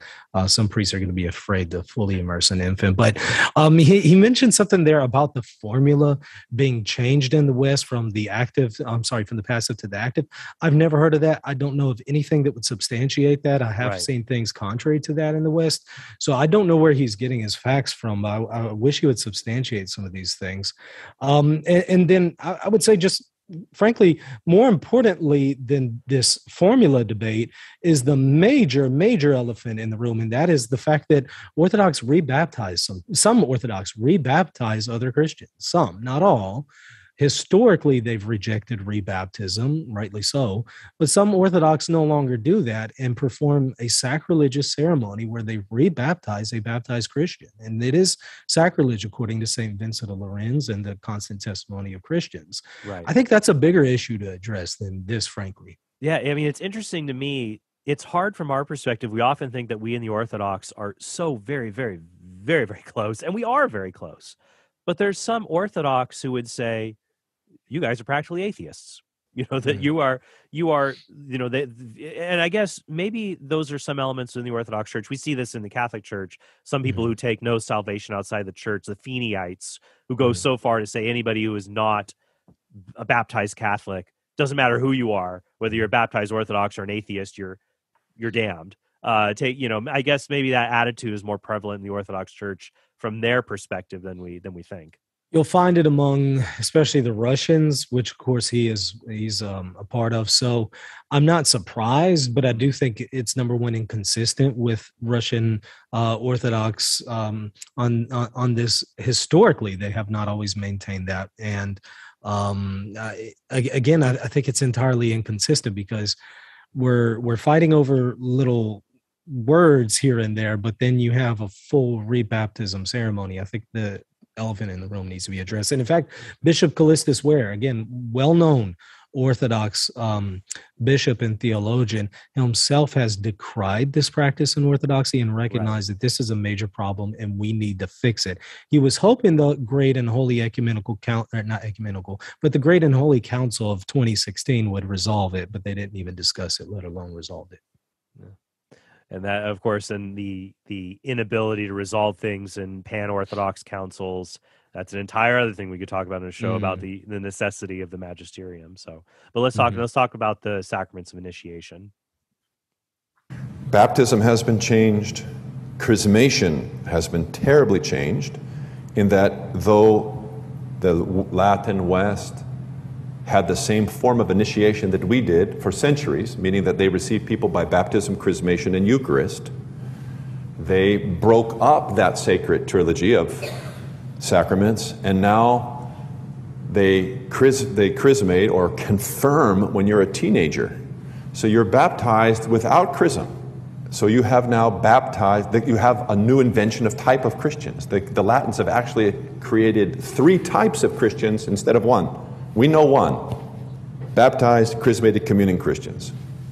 Catholics now have baptized and unconfirmed or unchristmated Christians.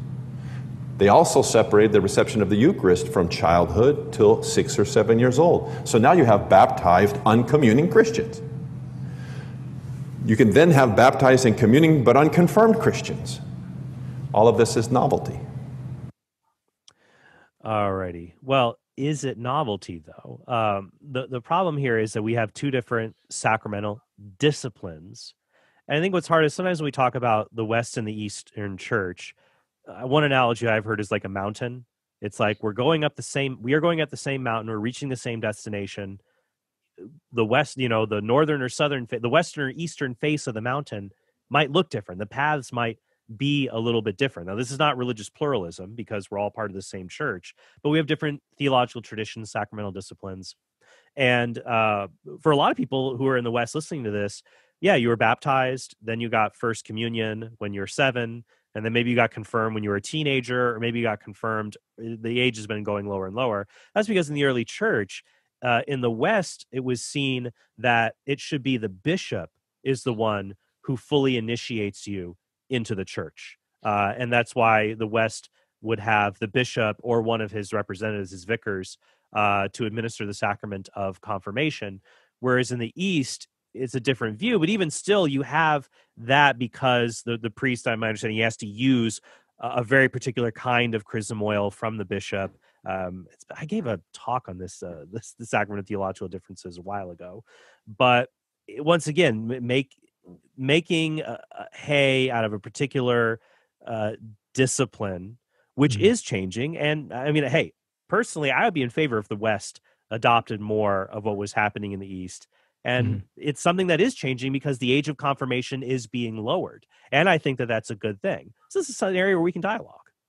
Yeah, I like that you put this in the realm of discipline because it is that. And I also agree that I'm of the Eastern perspective when it comes to discipline, but I don't think that what Latin Catholics are doing is evil or is against God's will. Or that they're different types of, or that they're less of a Christian, or that they're not, as if their baptismal graces are somehow just completely null still without chrismation or the Eucharist.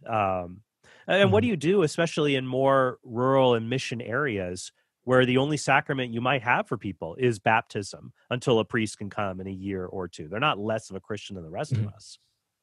Yeah, baptism is sufficient. I would agree, however, with the Orthodox that there are some added benefits for administering. I totally agree too. So I agree with that discipline, but I'm not going to say that this is a major deal breaker between Latins and Greeks. And also, you noted a change there that the Orthodox have made when it comes to chrismation and discipline. I mean, he's talking about things that Catholics have made, and of course, he's talking about Latin Catholics, not Eastern Catholics.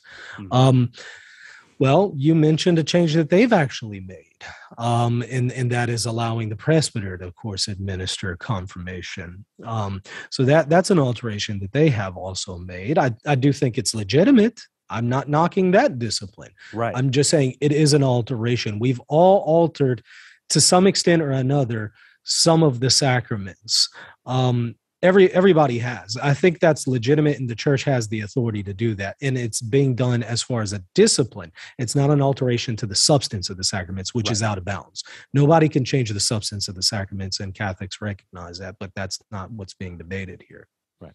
All right. Then, so this will come up again, I think, here in the question of the Eucharist. The Eucharist also, for many centuries, was served only under one form, not serving the chalice to believers, but only the body of the Lord. The lists also mentioned that the Latins began to use unleavened bread, which is a very consistent complaint of the East against the West, that they, instead of using a risen loaf, a leavened loaf, which symbolizes the whole body of the church, they used unleavened bread, and therefore serve multiple. They have nothing from which to fracture. They have one larger host that the priest fractures and serves himself, but the people get unfractured, disassociated individual pieces that come, all pressed, really nullifying the very important symbolism of having one loaf and one cup in the chalice. Alrighty. And so once again, this is talking about more discipline and also just different ways of celebrating the liturgy. Because what's hard here is, well, even in the East, you're going to have different theological schools of thought that have different forms of symbolism and how they express things. So the leavened and unleavened bread, yeah, you can use leavened bread to symbolize the risen Christ, but in the West, you can use unleavened because leaven is also a symbol of sin. To get rid of the old leaven, for example, it's also a symbol of that, and so it's something to say that Christ is without that here in the bread and wine that we're receiving.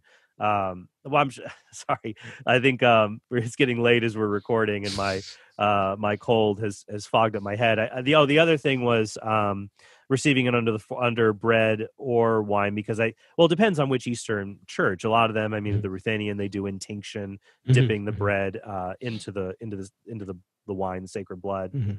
But I forget which council said it, but hearkening back to St. Paul's letters, there was a mention of a particular Greek preposition that St. Paul used, that it is the body or the blood. Either is the full possession of the body of Christ. You don't have to have both.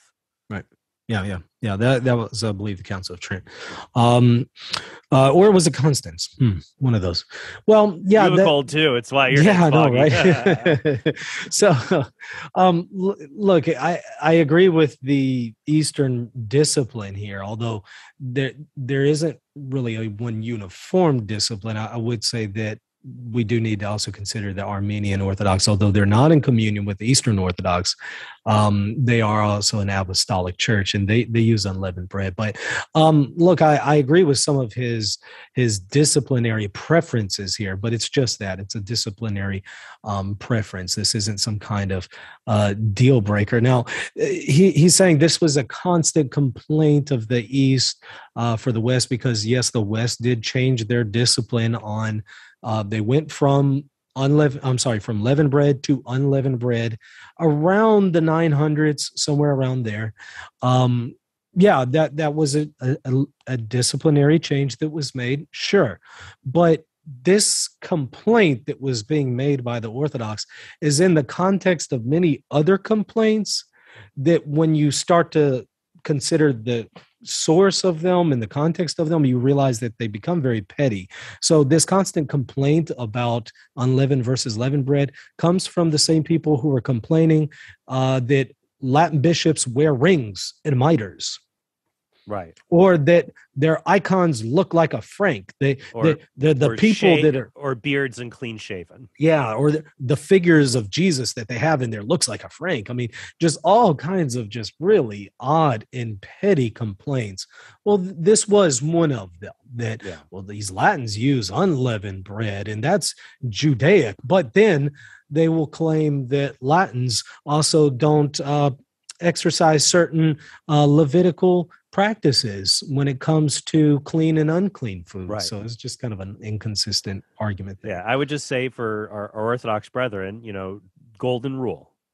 If you would want reunification within the church, and that's the goal we're always seeking, I think the ultimate way to accomplish that is going to be through not just, I have to start with tolerance of diverse practices liturgically, spiritually, but then eventually move from tolerance to celebration of differences.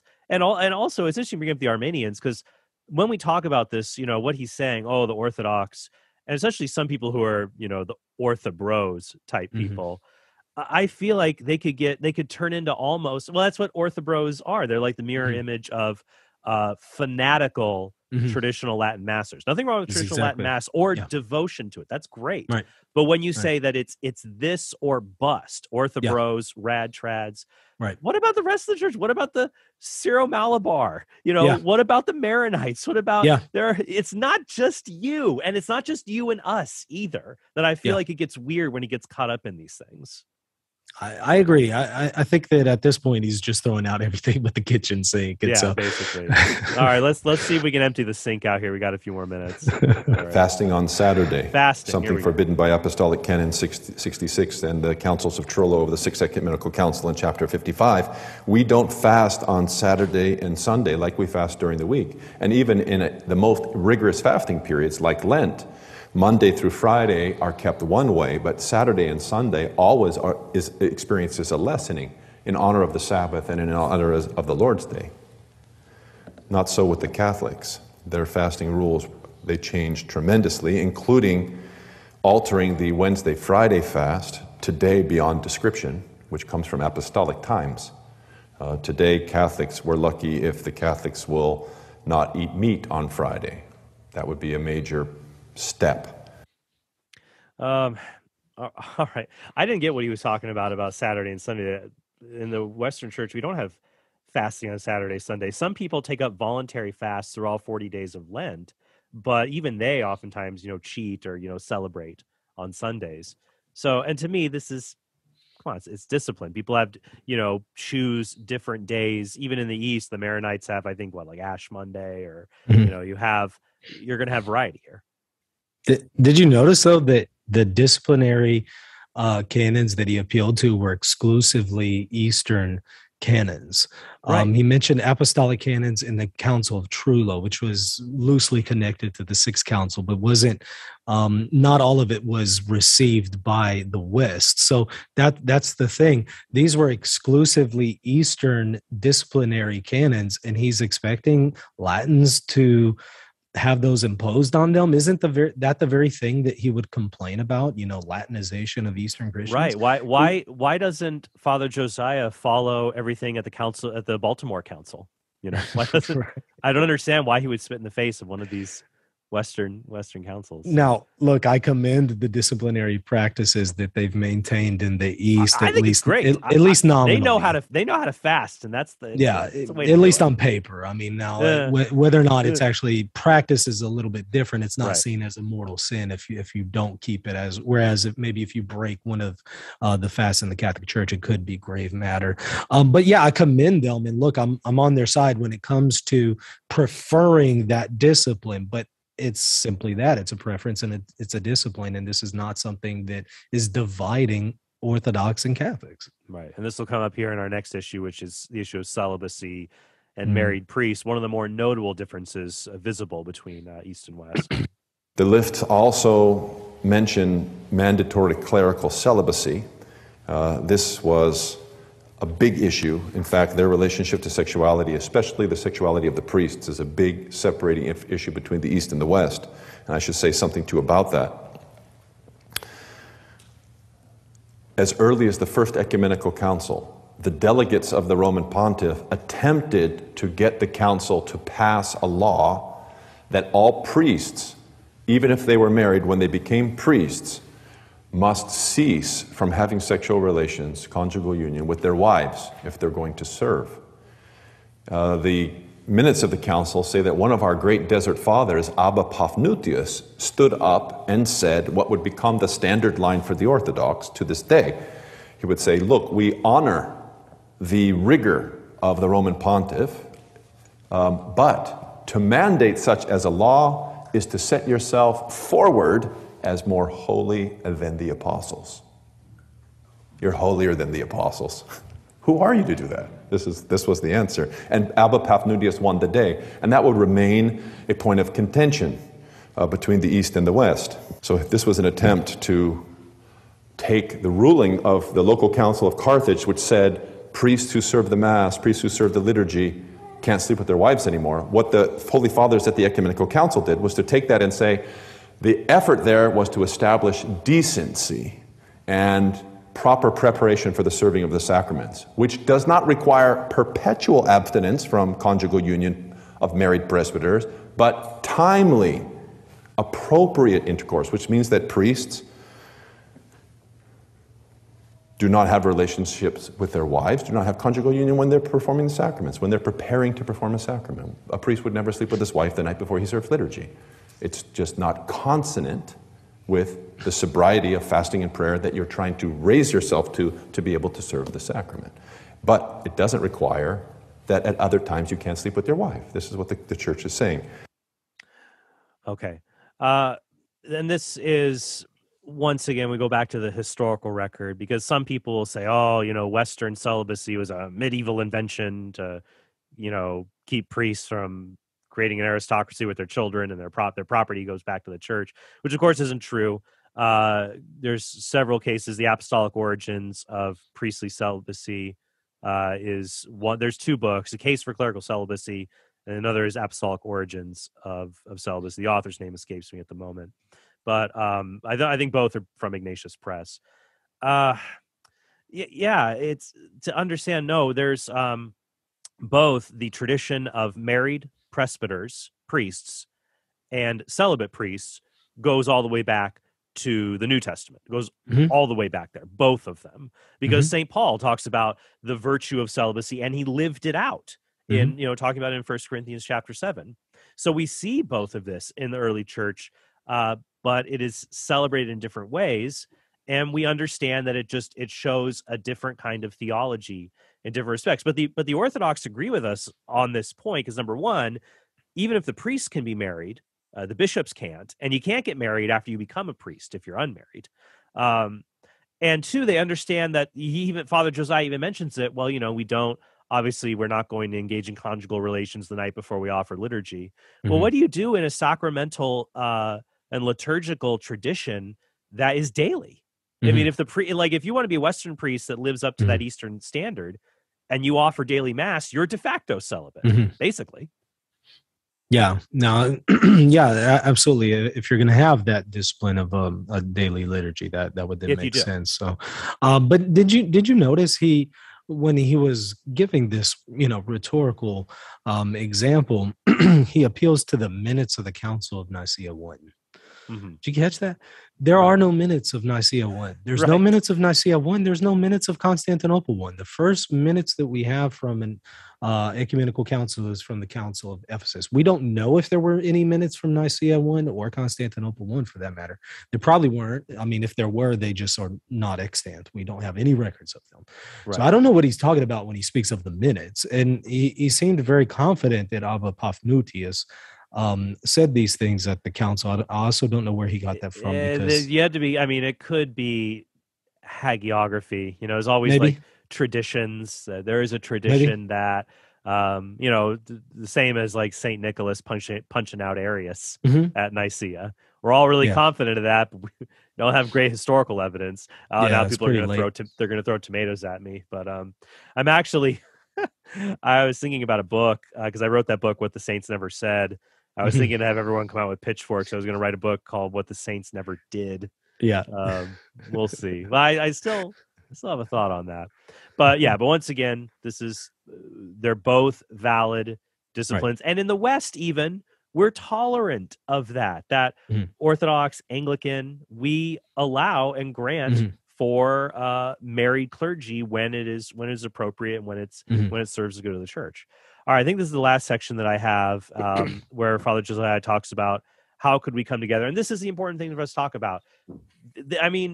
Of all the Christian denominations in the world, you would think the best hope we have are with those who are closest to us doctrinally and liturgically and sacramentally and apostolically. For union, this should be the one we should really aim for with all our heart, mind, and soul. Is this something we can? I believe it is something we can do. We'll hear Father Josiah's thoughts, and Michael and I will offer our thoughts. But you see that these lists, they're kind of like, you would never find a list like this against the Jews or the Muslims.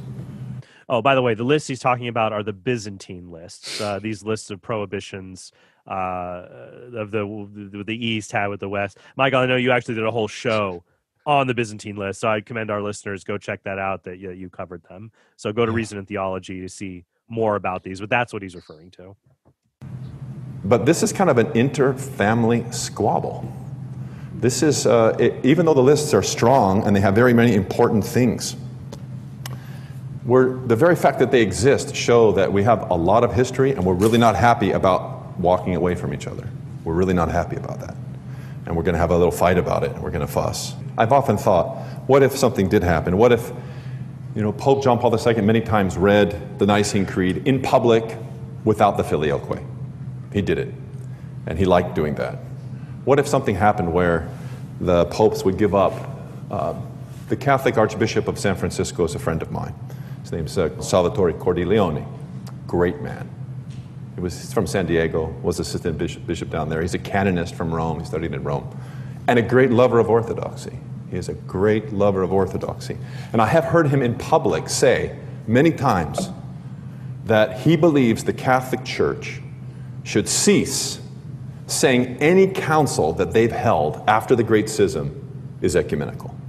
Because, you know, the Catholics kept on suggesting that their councils were the councils of the whole church, even though we weren't there. He says we should stop that. We should say they're all local councils and up for discussion. If bishops like that were talking, and they said, you know what, that became the position of the Catholic Church. They're going to relegate all post-schism dogmatic decrees to the trash bin and come back based upon the faith of the first millennium and deal with us.